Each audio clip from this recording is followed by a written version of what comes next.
And that's one thing you want to ask yourself, you know? I mean, how important is that to you? What are your goals? You know, I've covered that as well, but, you know, it's worth repeating, you know? Because some people sort of are disillusioned when they play a song for a particular person, they don't like it. You gotta be willing to accept that.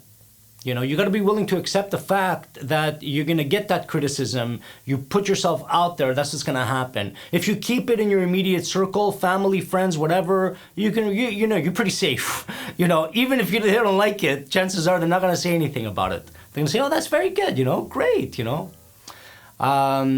And there's nothing wrong with that. You know, criticism is okay. Constructive criticism, some criticism is fine, you know, to help you improve and to help you really reach more people and make, you know, refinements to your writing.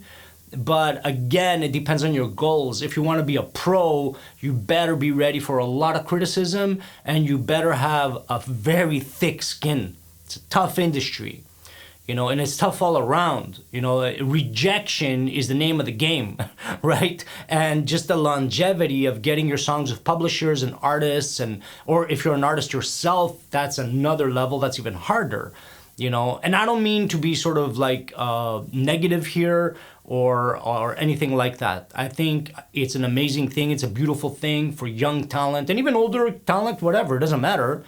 To put themselves out there and to get out there. But you need to know, you know, what you're up against, especially in this day and age where people are a lot more sensitive, it seems, to criticism. And, you know, it's just, you got to keep that in mind, you know, and with the internet around and a lot of nameless, faceless people commenting on your posts and on your music and all that, you got to take it with a grain of salt. Okay? It's just a little advice from my part and from many, many years in this business. It can be brutal sometimes, but of course the flip side of that coin is it can be incredibly rewarding. There's nothing, really nothing, like playing your song and connecting, even with one person, but with a lot of people. Like you're in a club and it's just you've got their attention.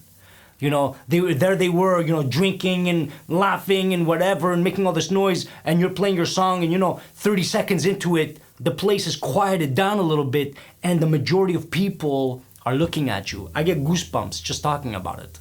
It's an incredible feeling. It's an incredibly rewarding thing to do.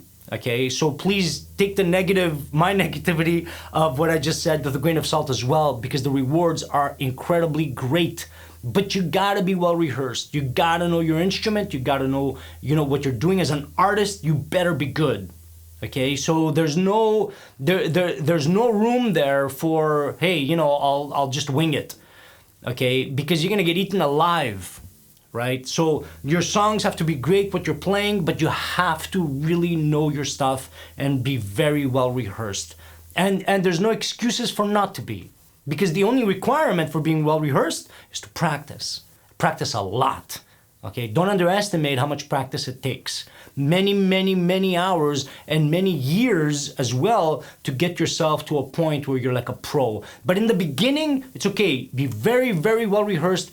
Experience will make you great, okay? And that's only by doing it and by doing it in front of people, okay? So you're gonna fall down here and there, but that's okay. But again, it depends on your goals. Do you wanna put yourself out there, or do you wanna just grab your guitar, your piano, whatever you're doing, whatever instrument you're playing, and just write something incredibly amazing that'll touch you and it'll touch people around you?